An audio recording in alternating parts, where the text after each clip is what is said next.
Hi, everybody. Welcome to a very, very special video, actually, shall I say, of Devil's Advocate podcast.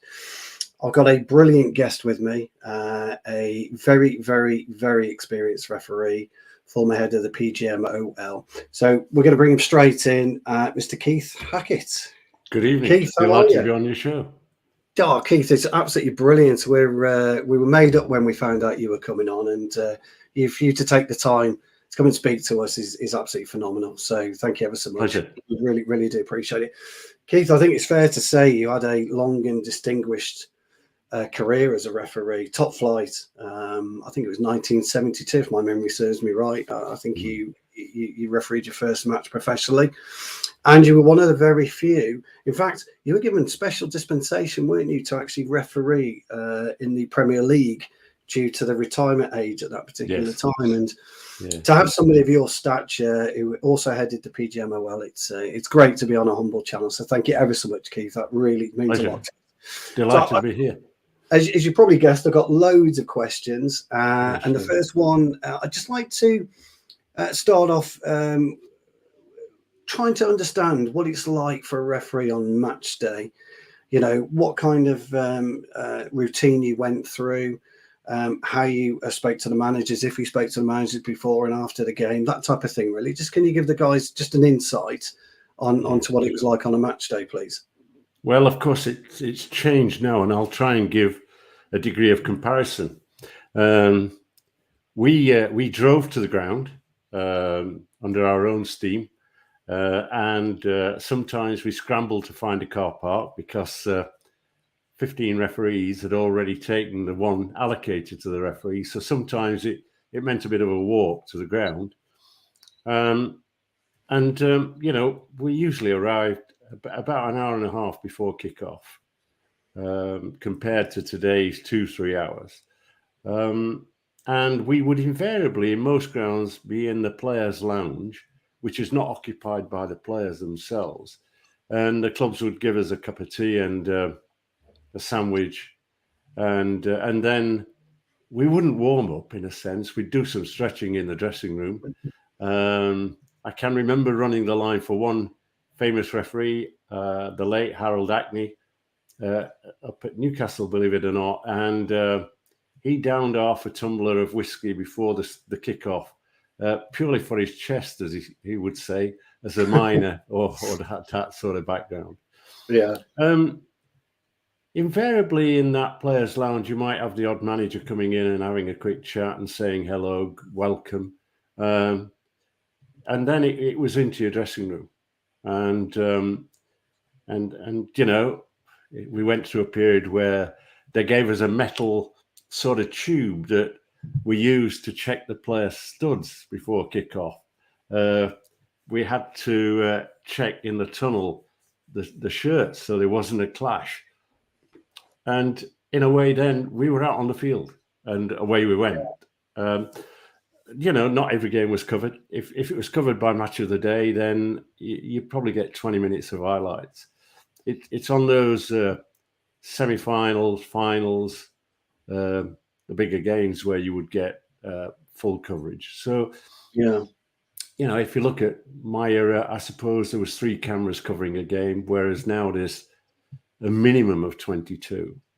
Yeah. And I'm probably jumping us slightly ahead because the relationship between player and referee, I think, was different.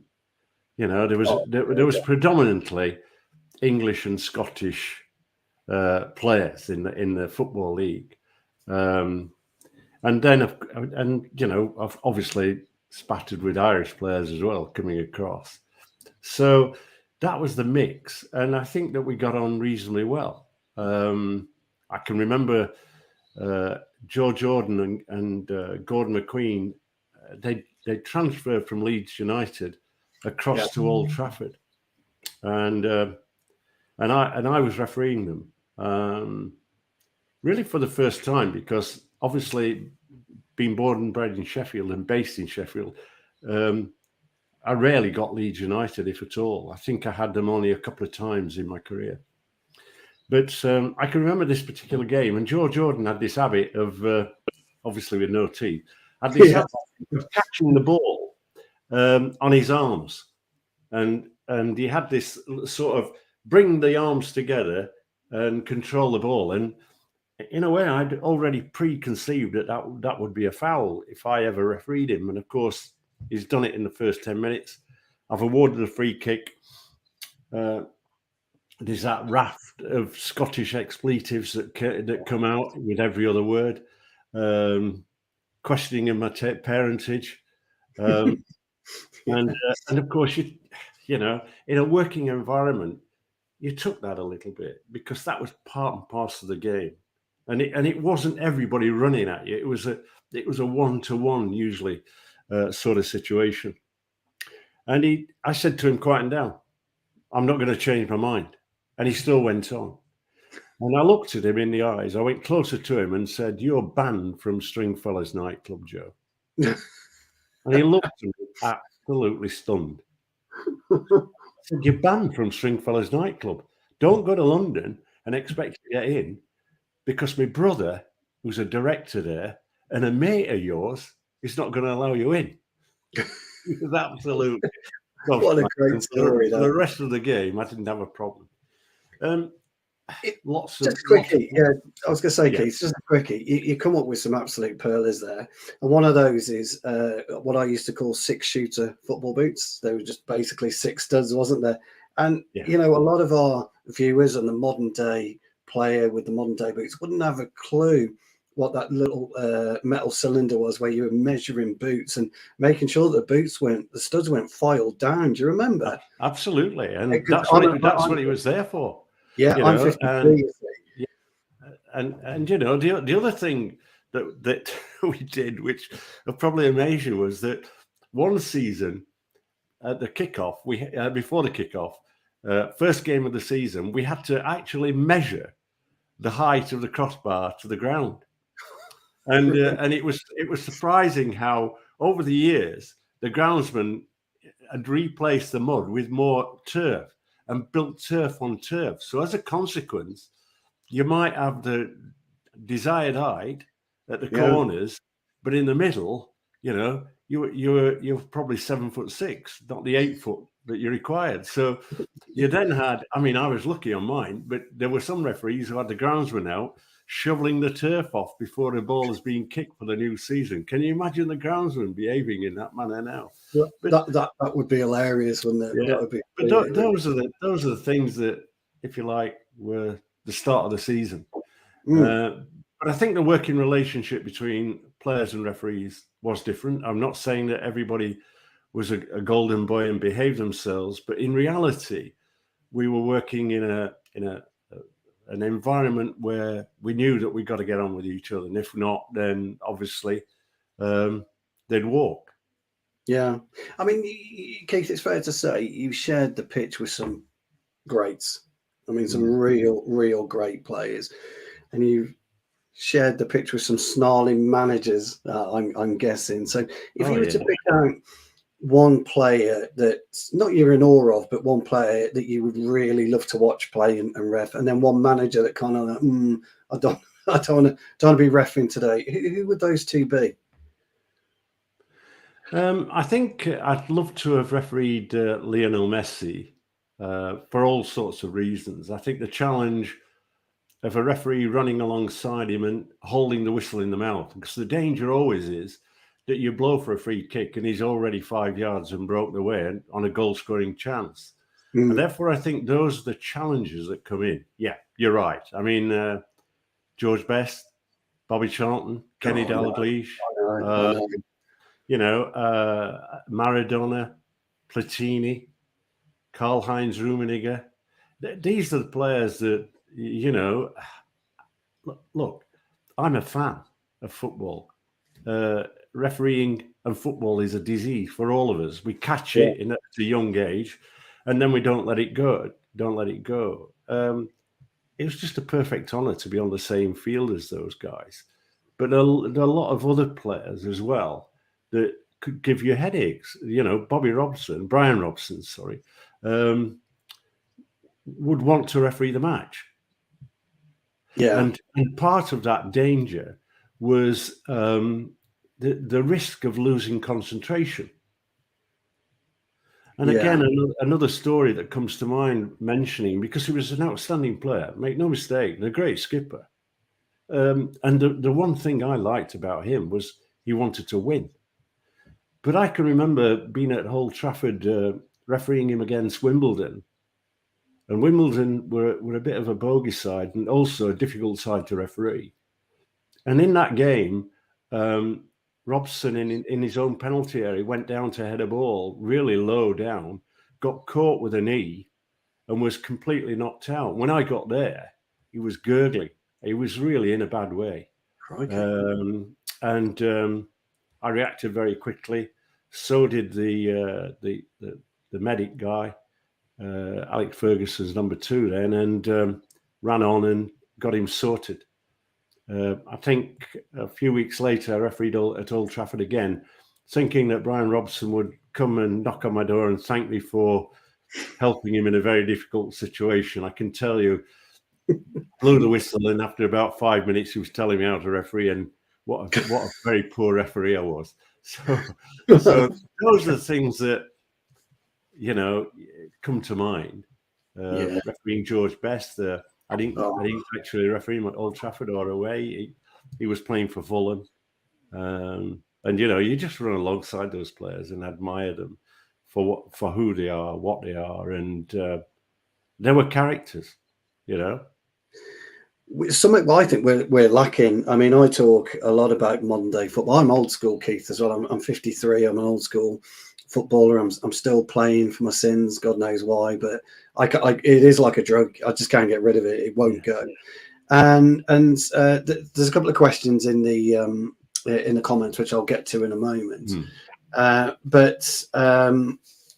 way that you look at modern day football as to where football used to mean something. I know football means something now. It does. That's not what I mean. But from a monetary scale to when you talk about the greats that you've refed and the almost so-called greats today, they're miles apart, aren't they? Yeah. I mean, the way they conduct themselves. Yeah. I mean, one of my great buddies in refereeing was Neil Midgley from Salford. Real character, great after dinner speaker, raconteur.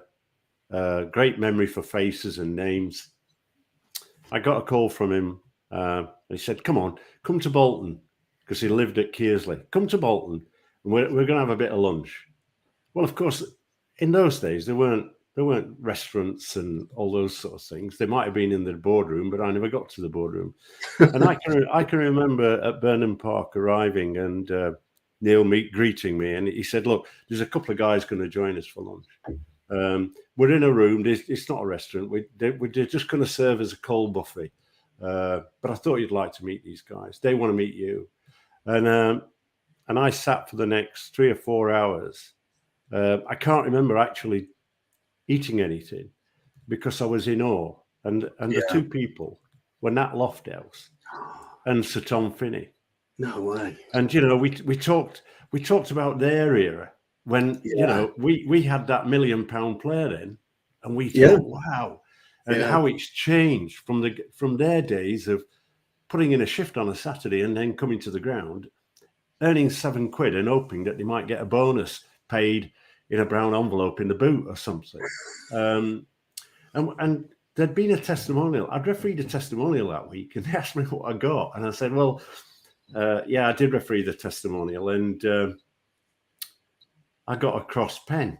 I said it worth about £8. The match fee was about £35 then. I said, so I think I've been shortchanged, but I still enjoyed the match. Yeah. And they talked. I said, what about testimonials when you were playing? And Tom Finney said, oh, do you recall there's going to Grimsby? Nat. And Lofty said, yeah, I do. He said, I picked you up, didn't I? In my new car. He goes, yeah, that Morris Traveller.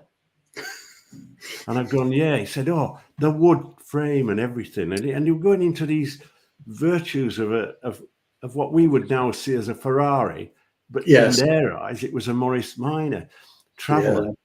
And then I said, well, just a matter of interest, what did you get for the game? Well, you know, a bag of fish. Pardon? Well, actually, it were a box.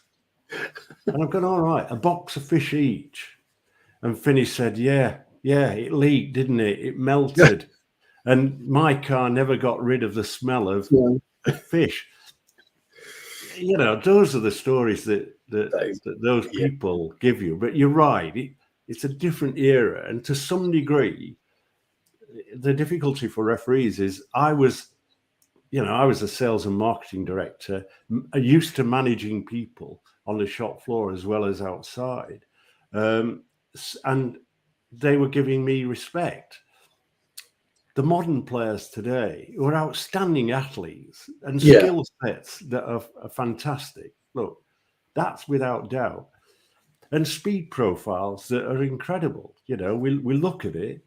It's the same with refereeing. When I took over the PGMOL, the change in the pace of the game meant that I had to bring in sports science. I had to have a nutritionist. I had to measure performance very accurately. How many sprints were you doing? And when we find that players were doing then nearly 50 sprints a game and we were doing 25, I brought a sprint coach in.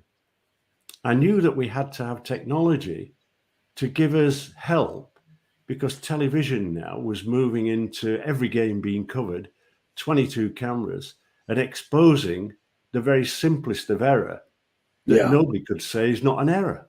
So how could I reduce that? And so I'm sure that, you know, when we get into talking about technology and the modern game, players also are more difficult.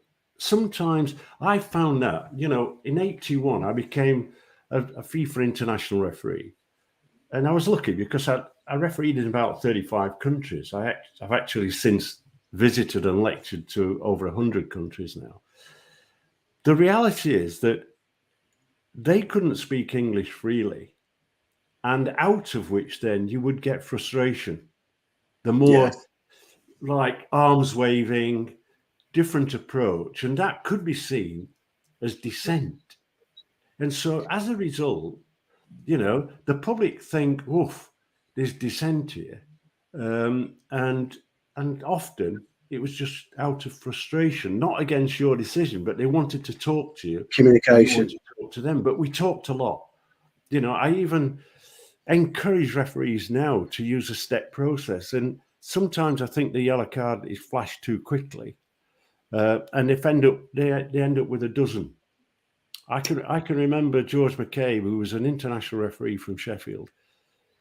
I refereed a match one Sunday morning and I'd cautioned 3 players. We didn't have yellow cards. I just put them in the book. He came in after the match and said, look, I have 2 things to tell you. First of all, you're not a spectator, you're a referee.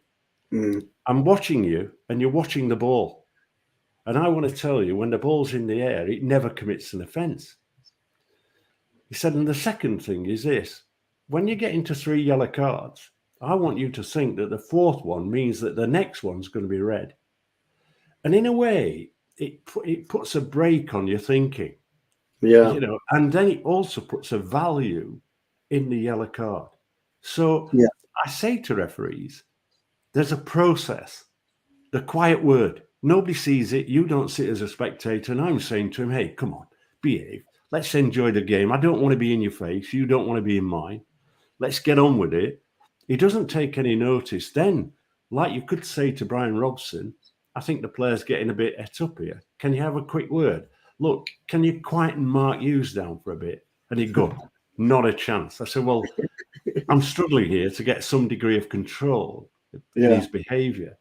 So that was then a more public sort of warning, if you like. And then the yellow card. And I think sometimes it's difficult because players don't react as in the way that they used to react in the past. I mean, there's a definite frustration with yellow cards, isn't there? I've got a question here from a friend of our show, John Commode. His old man spoke to a league referee in the 90s and he was asked about the offside rule. And the ref said it's the easiest rule in football, yet it causes so much debate. What's your thoughts on that? I mean, I think it's a good question, good point.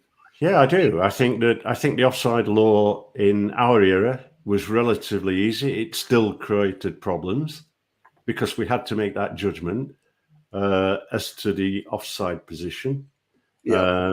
But we had at the Premier League and Football League, we had good quality assistant referees, or linesmen as we used to call them. I think that what happened a few years ago, they put David Ellery in charge of simplifying the laws, and it just did the opposite. So when we actually look at the offside law now, it doesn't apply any form of common sense. It's easy to say a toe is offside, it's offside. Yeah. So the first question that I would ask, as someone who could influence at that particular time, as boss of the PGMOL, I would say, what are you doing here? You don't take the guy who's singing, whoever it is, on stage. When he hits a bum note, you don't suddenly go, you're off. Entertainment's killed. You keep your main players on the field. So, and you don't scribe, when you actually look at that goal, Manchester United, a couple of weeks ago, it was a wonderful piece of football. It was great skill. It was in the back of the net. Everybody's on their feet. And then we've got this pregnant pause, and then they find a toenail offside. I don't think, from a refereeing perspective, from a footballing perspective, that anybody who says, well, offside's offside, are not thinking seriously about the entertainment value of our game. So, I can remember having this debate some years ago when Philip Dunn was the first boss of the PGMOL. And he said, we're going to operate where there's a gap between the attacker and forward. We're going to give any benefit of the doubt to the forward. And it worked. It worked. And then FIFA got upset because we'd suddenly thought of this great idea and they wanted to have it, and therefore they banned it. Just like the 10-yard rule, when we started walking them forward, they went, but you've got a caution before. They kill that law as well. So a lot of people won't remember the 10-yard rule, Keith. Yeah. Well, when you look at the offside law, you look at if you take the Manchester Fulham game, where the player's offside is in the sight line of the goalkeeper, and they don't give it offside. Now, I know that's a wrong decision, but that shows that you've got a referee, a VAR, and a VAR in a room saying that's a good goal.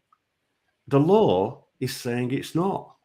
And when we review it, it's not. It was the wrong decision. Now, there needs to be a consideration in terms of this interfering with an opponent, because you can also have deliberate play. Look, I could spend the whole show talking about the reality is, I think they've tried to refine it. They've overcomplicated it. And it's a little bit like we have cars with 4 and 6 gears, don't we? If it's 6 gears, invariably, okay, it might be a Ferrari, I don't know. But if it's 6 gears, it's automatic. So it's not a problem. We're not worried about having to gear shift. Yeah. I think let's get back to 4 gears and make it simple. And I think that the simplification is the two things they've got to do. One, they've got to go for the semi-automated system, because using the offside law and linking it with the current VAR system is not good. And the reason it's not good, and look, they'll argue that it is, but I'll give you the insight. I helped to develop goal line technology. There were 7, we finished up, and I write the criteria. The criteria along with a guy who was a former player, Mike Foster, we wrote the criteria. The reality is that we said we don't want verbal interference with the referee. All we want to do is tell him it's a goal. To achieve that, we had 7 cameras around each goal, which is what they have now, operating at 500 frames per second. We look at the current VAR system, we're looking at broadcast speeds, which is less than 500 frames per second, and we're looking at 2 datum points. We have to be very clear about when the ball was last played. So that's one element that's got to be examined. we've also got to recognise that a player standing in an offside position has not committed an offence. When the ball arrives, is he active? Is he interfering with play?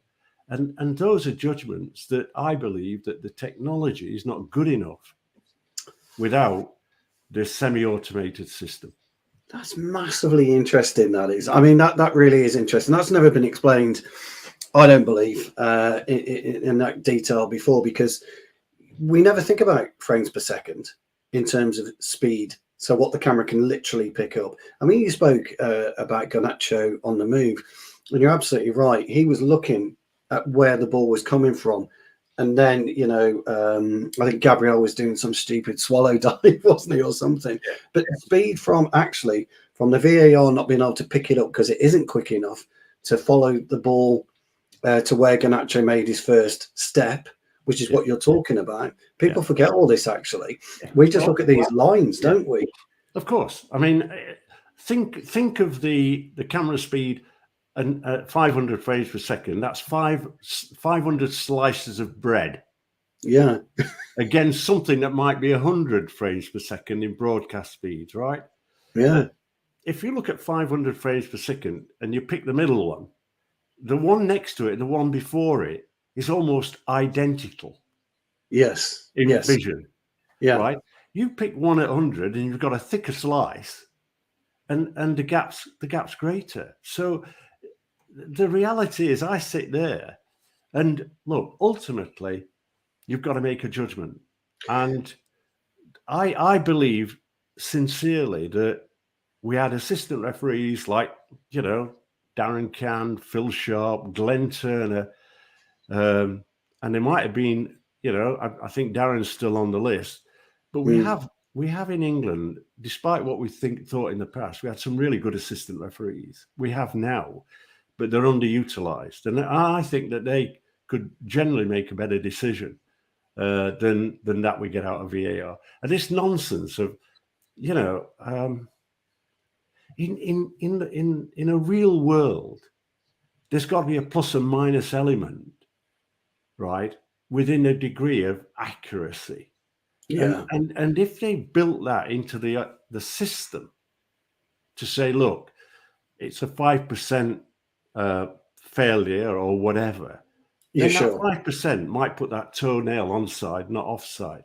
Because ultimately, what we should be thinking about is not actually smiling when we pull up a goal for offside. We should be saying, as a manager should be saying, how can we avoid it?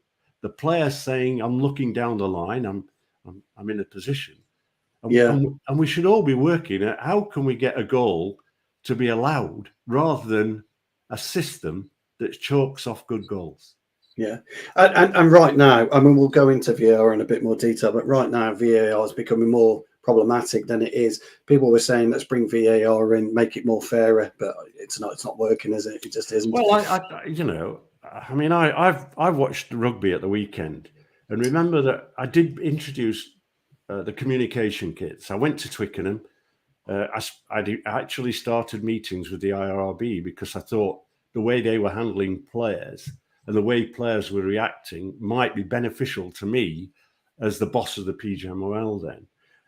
But what I did here at Twickenham was I got this ref link and I could listen to the referee, and I thought, wow, this is fantastic. I'd run up and down at Old Trafford and Anfield and various other grounds around the world, Azteca and the like, having to search through a crowd of players to pick out a small flag. In the middle of summer, that's not easy. But here was the communication between referee and assistant referee picking up, and I'm thinking, I'm informed what's happening, and I introduced that straight away. I came back and I got the full backing of the Premier League to spend the money to actually introduce it. We had the odd problem. I can remember being at Chelsea and watching the referee looking around in amazement. I wondered what had gone off. And when I asked him at half time, what's the problem? He said, well, I keep having taxi calls from Kensington High Street to Oxford Circus. So we actually binned it in Chelsea for a spell. But the reality is that the whole aspect is football is treating us like mushrooms. Yeah. And Yeah. you look at rugby, and the rugby guy says, "Is there any reason why I shouldn't award a try?"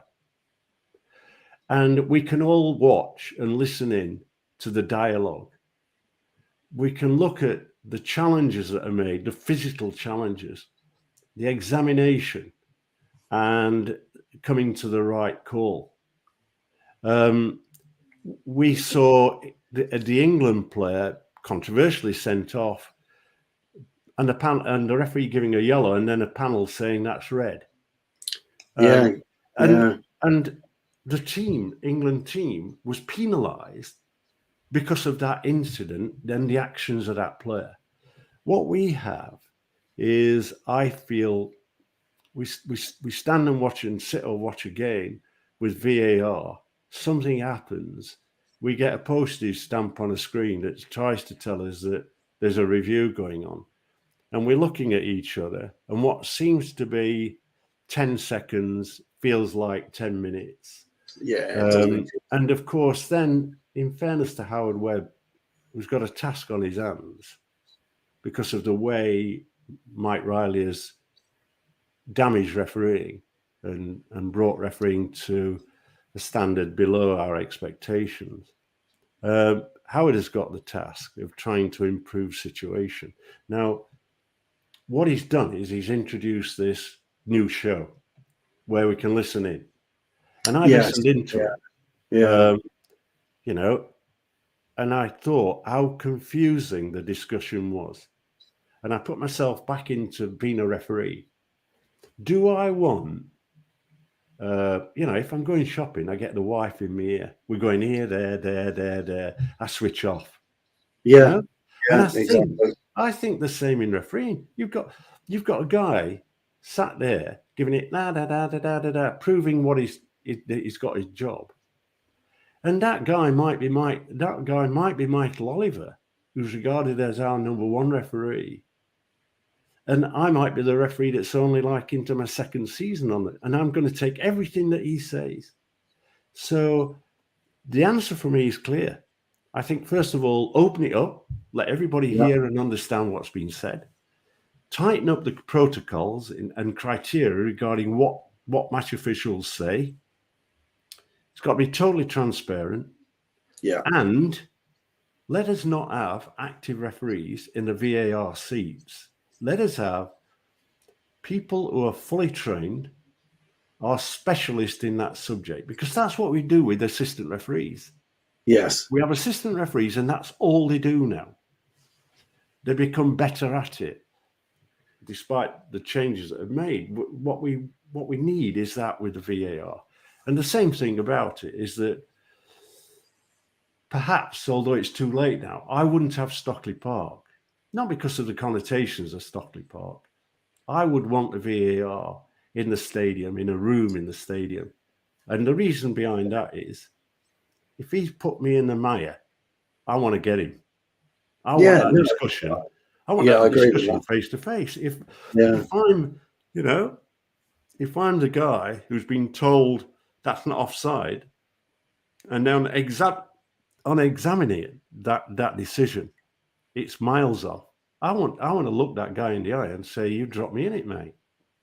And I'd probably tell you this: I'd say, "I'm not working with you no more." Yeah, it's a good point you make there, because and I've got some more questions actually, which we'll go on to from the guys in the channel. But it's a really good question. How does the referee feel if he's made a decision on field and then he's got it in his ear? I need you to go to the screen, and then we all know if he goes to the screen, he's going to have to overturn it. I wonder how that would make a referee feel. I think it's far better to come away from a game knowing that if a decision you've given was wrong and it was overturned and became the right decision, I don't think that impacts. I tell you what I think about VAR. I think VAR has created a group of lazy referees. Yeah. Over-reliant on VAR.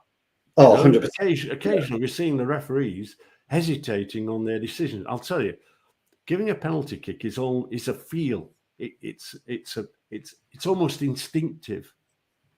And if there's any shadow of doubt built into that experienced referee, he's not going to give it. And yeah, he might say, I'm not giving it because I'm not 100% right. And that's when you might have VAR coming in and saying, hey, you need to review it. At the same time, you've got to say to that guy, when you go to that screen, you make the call. You don't have to take the call of the guy who's telling you it's a penalty kick. You stick with your decision. Yes, you might have to justify it later on, but be prepared to stick with it. And I think that old system would work better. It would perhaps not utopia, but I think it would work much better than it does at the moment, because we want to get referees back to refereeing 100%. I think so. I mean, I think you're absolutely right. I think there is a degree of lazy refereeing now. I can hide behind VAR if I need to. I think we saw that with the Arsenal Manchester United game with the penalty kick. Well, we all know it was a penalty kick. We could see it. Højlund's right foot, was instrumental in it being a penalty kick. They got it wrong, and I don't get it. So I've got a bit of a question, and then I will go to the sorry, guys. I will go to your questions next. But my question is, why did they get it wrong? Why did they get that so wrong? And it's difficult to answer. I get that. I do. I get it. But why did they get it so wrong? Well, I think that sometimes, I mean, this is judgment, and it's about quality. Why does the referee get a FIFA badge? Because he's deemed to be better, the better referee within the group. Why does he get a semi-final and final? Because he's deemed to be informed. Referees are human. They make mistakes. Their judgments sometimes, you review it and you go, crikey, why did I do that? The process of a referee is simple, and that is you see, which means about movement, positioning, viewing angles. You recognize, is that a foul challenge? Is it not? Is it inside the area? Is it out? You think about it, and it's a very quick process, and then you make a decision. And that's the process that you make as that you're actively doing as a referee, running around the field of play. And sometimes there are areas where there's doubt, and the complication of the law itself. I mean, a foul challenge is in three categories, really. Is it careless? Is it reckless? Or is it with excessive force? And what you've got these. What's the difference between careless and reckless when it's at the top of one and the bottom of the other? In terms of a glass box. So I think it is judgment. Referees don't go about the task wanting to make errors. They do. Invariably, on the ones that I've examined in the past, it was not being able to see the incident clearly and having some doubt. And I, like most fans, expect a VAR to rectify those situations, but they don't. No. Even with VAR. And in fairness to those people that introduced VAR, said, look, it's not going to be utopia. We're still going to get debate and discussion around potential decisions where errors are made. And that's proving the point. Yeah. Look, again, a fascinating insight from the eyes of a referee there, because, we talk about footballers all the time. They've got to think 2, 3, 4 steps ahead. You're having to do the same. You're almost having to anticipate an issue, aren't you? So that's absolutely great. Evan, sorry, I hope we've answered your question, because Keith did talk about the rugby side of things and him being instrumental in bringing the communications in, which is, again, fascinating. Hella, she's a lovely supporter of our channel. She'd like to know, has the game gone soft in your opinion? I would say yes to that for sure. She knows my opinion, but I was just wondering about yours. I think that there's no doubt that in our era we gave a bit and they gave a bit of us. Ultimately, at the end of the day, there were challenges that, were questionable, and the law gave us a degree of flexibility. I think what we've got now is we've got the speed of players, the game being quicker, sometimes a player making commitment on a challenge, and the opponent's too quick. The area that I think we didn't have too much in our era was first of all the grappling that goes on, the holding, the pulling, Yeah. the handing off, the holding. Those sort of offences have increased dramatically.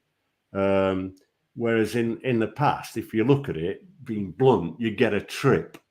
The player's going away, and Yeah. there'd be an honest trip or an honest foul, you might say.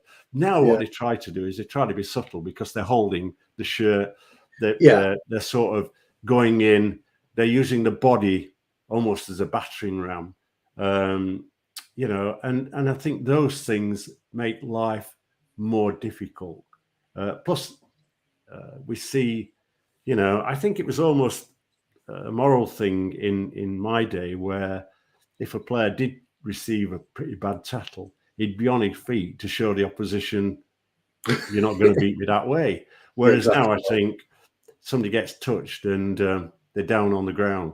And I think we've seen too much feigning within the modern game of injuries. As a result, that's why Howard Webber's introduced this year, where a player who's treated on the field comes off, and then when the game is restarted, that player still remains off for 30 seconds before he's allowed on, to try to get, if you like, more actual playing time.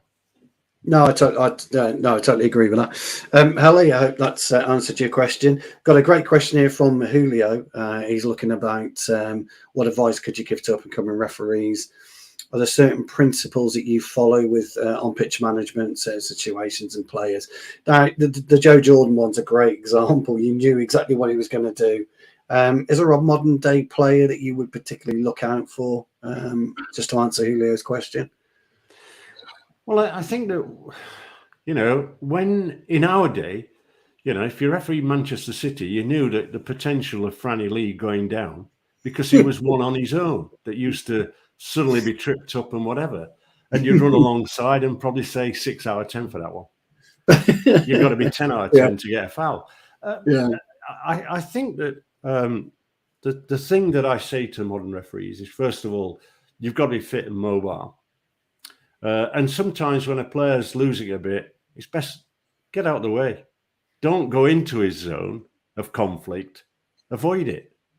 And I do think that you've got to work with the players as much as you possibly can. And of course, they've now got to use and get used to the use of technology. But grassroots referees, I mean, I've seen 3 or 4 games this season. I'm president of Penistone Church. We play in the Northeast Counties League, Northern Counties East League, and I've seen 3 outstanding performances of referees, young referees, and I say to myself, we've got to get these through the system. I think, I was lucky. I refereed I run the line for people like Clive Thomas, Roger Kirkpatrick, Pat Partridge, Jack Taylor. There were individual personalities who blended into the game and never tried to steal the game, and they communicated well. And I think they taught me. I watched them very carefully. And they had a way in which to say, look, getting out of the space. I think that the danger, if we're not careful, is we don't have. I mean, at the PGMOL, I had some real good quality coaches.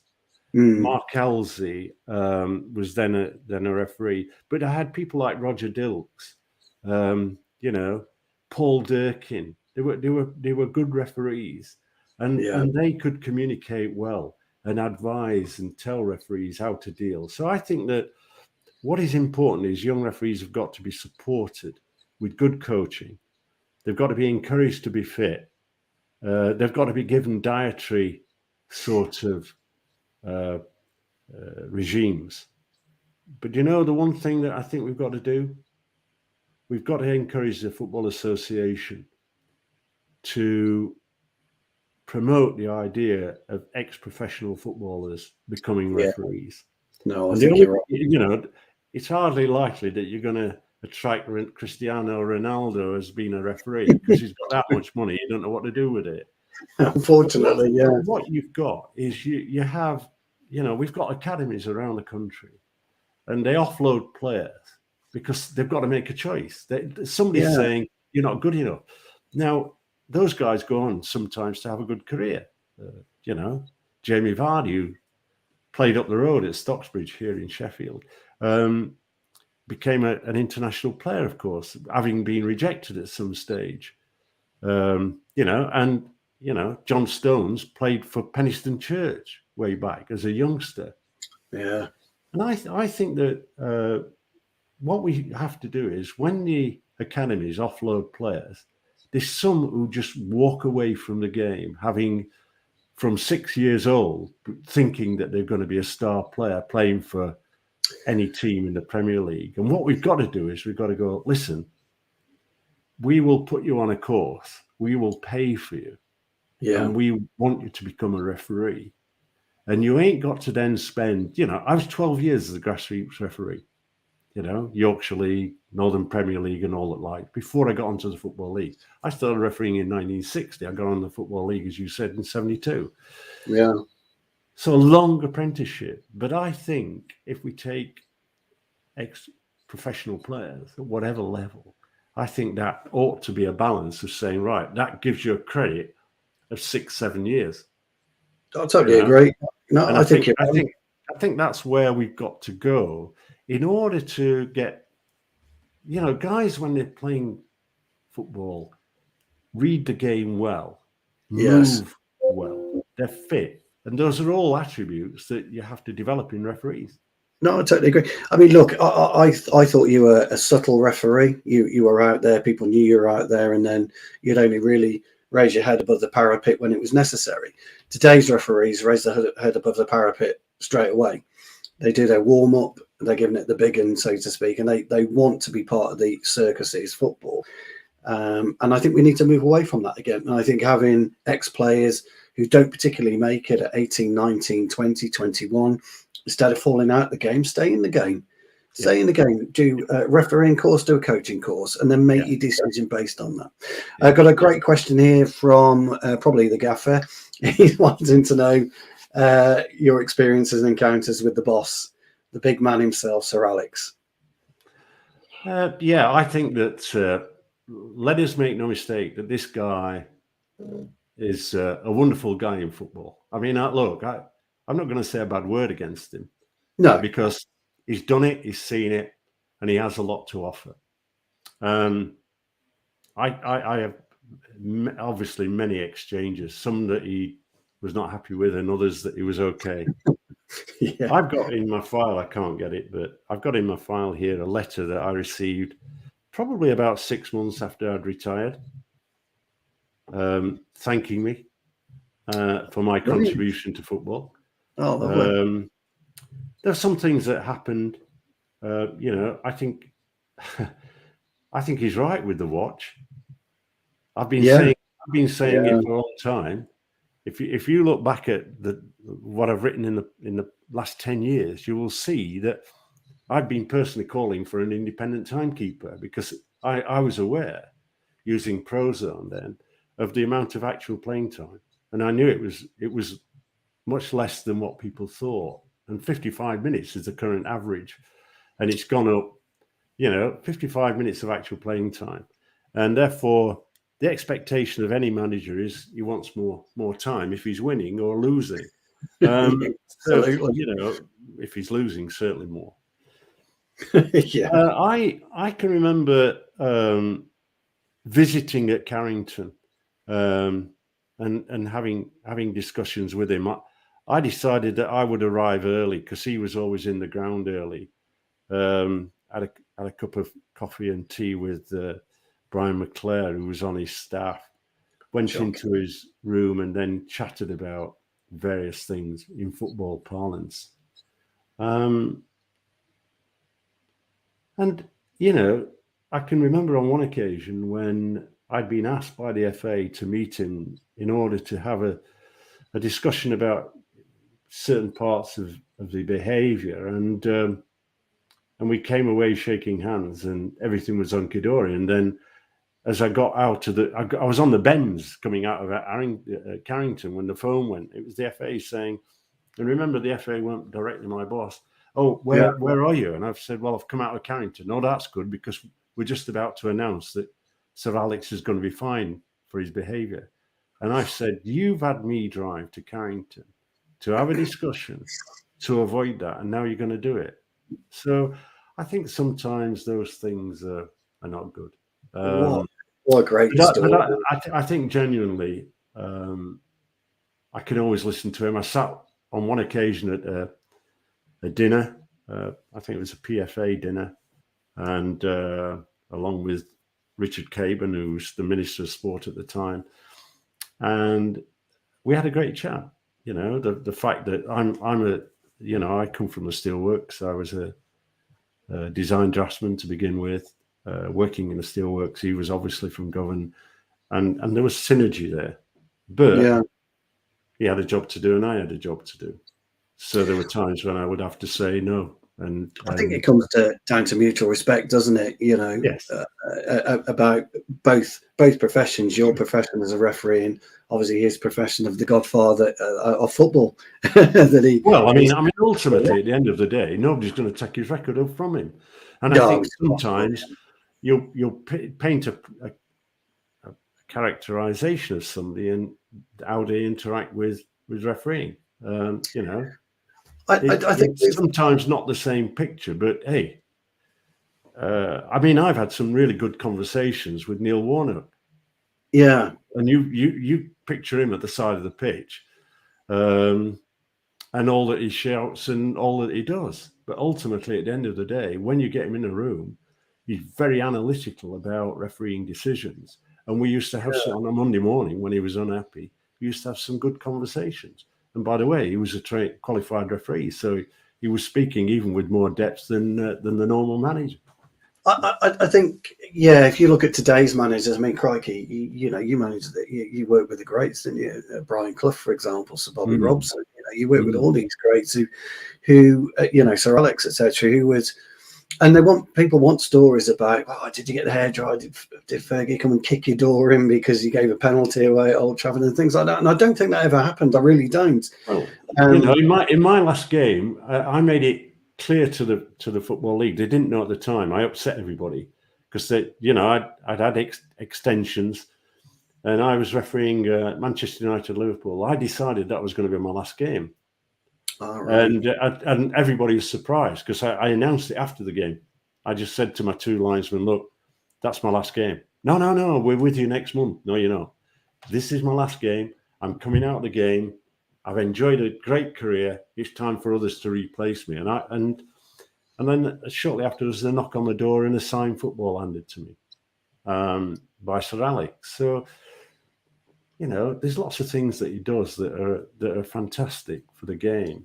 And overseas he now occasionally does some good work. So yeah. I think he liked that persona, though, didn't he? That way that people viewed him. He liked the red face, the hair dry, the aggression. Yeah. But he played off it. I mean, I can remember refereeing at Workington. I think it was one of their last games, and I arrived very early, and nothing to do with Old Trafford, but I'm walking around the field, and the guy goes, "You're at Anfield next week," and I go, "Yes, I am." He goes, I'm not worried about that. This is the most important game, this one. And he goes, no.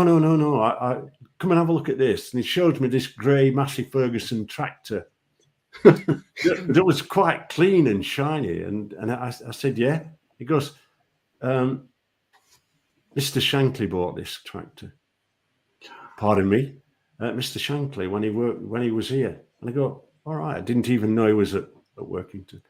And he said, I know you're at Anfield next week. Will you tell him that the tractor's running really well and the ground is great? And, I'm sat in the players' lounge at Anfield and I'm not telling that story. And Shankly came in and came up to me and and I'm not going to try to say exactly what he said, but yeah, it was Mr. Hackett You were at Workington last week. Yes, I was. Did you enjoy it? I did enjoy it. The pitch, fabulous. What about my tractor? And I mean, this is before refereeing a football match. But those are the sort of things that, are part and parcel of football.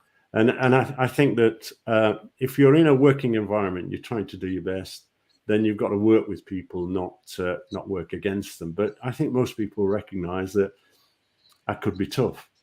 But I think also somebody said to me a few weeks ago, and remember, I think I was on the Football League and the Premier League for 23 years. I think the record shows that I actually sent off less than 10 players. Yeah, I don't ever recall you ever being red cards happy, no. So to speak. There are certain referees in the past and today that you would consider, crikey, I'm likely to get a red today. They just had that reputation, didn't they, of doing it. So I never ever got that from you. Like I said, I always thought you were a subtle ref. You weren't bothered about anything else but refereeing the game to the highest possible quality and making sure that everybody enjoyed it, that fans, because people forget this. Football's entertainment. Manchester United fans at the minute kind of fed up with what's going on and around the, the club, but it still won't stop people going on Saturday. On Saturday for football. It's a disease, and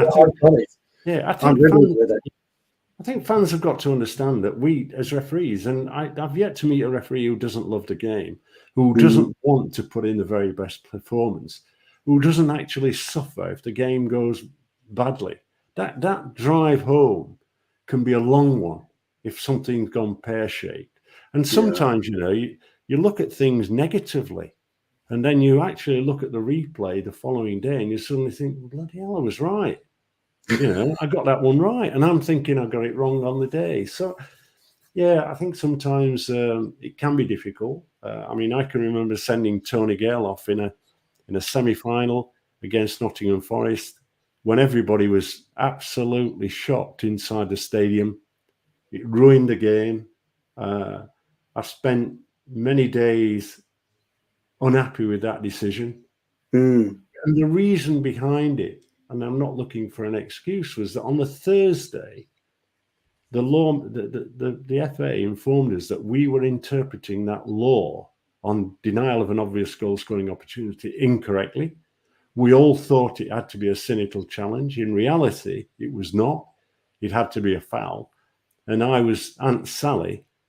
No one had told the media, no one had told the players or the managers. And I'm the Aunt Sally that's got to issue the red card and send Tony Gale off. It's the correct decision. Yeah. Right, in law. Was it correct for the game? No. Why then, when I took over the PGMOL, I talked a lot to the media and to clubs and travelled and talked to fans, is because do not treat people like mushrooms. People love this game and respect that they love the game. And, the ultimate thing is, and I can never understand the real administrators failing to understand what the fans really want. I agree. Yeah, I agree. And I think what we want is entertainment. We're paying a lot of money to be entertained, and we want to see the good players and we want to see the goals. We don't want to be talking about a toenail. We don't actually want to be talking about the referee. We will talk about the referee by the very nature that we see everything our way, not the referee's way. But that's the reality of the game of football. And but think of the enjoyment that we, even though through all that pain and difficulties, as you say, we're a bit like the Kelly Dell. We get knocked over, and funnily enough, it's another game. It's a fresh day, and it's all going to come good this time. I think that what people understand, and they have a go at me now because I'm so open and always have been, they don't understand why I criticise my colleagues.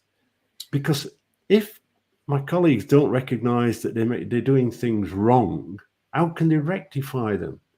If they, a PGMO, it was that offside goal full of Manchester City. As a Premier League spokesman came out and said that was the correct call. I'm sat there. I'm impartial. And I'm saying, come on, that can't be right. And then No. the phone goes, and it's Mark Halsey ringing me from Spain saying, "What do you think of that?" And I'm going, "You and I know that's offside." And he goes, "Can you believe it?" And I go, It is crazy, and and VAR, whether people like it or they're not, it's for me, it's not there yet. I mean, it was fascinating what you were talking about the speed of of the frames per second, and how it's shown, and how people have just got split seconds to decide. It's been absolutely brilliant. Keith, we've done an hour, believe it or not, and amazing. you've been brilliant, absolutely brilliant. And I haven't been able to get all the questions in, so I'm going to ask you live. I'm going to ask you live on air. Live on air. Would you come back and Absolutely. again? Because I mean, the reality is, I'm always willing to talk about refereeing and try to kill some of the myths that exist. You've been fascinating, and say it as it is.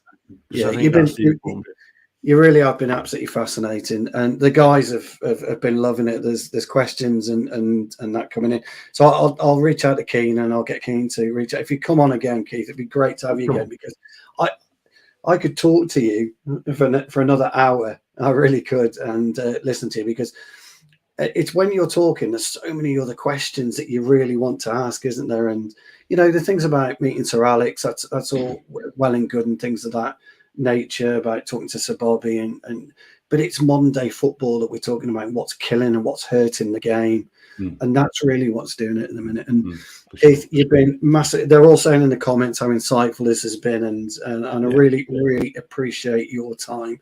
And if you would come on again, that would be absolutely. I mean, look, just brilliant. Get him to fix a date, and I'm on. No problem. Keith, that's absolutely great. Thank you ever so much. I really do appreciate it. I'm going to play the outro, and I'll speak to you in a minute. Thank you ever so much.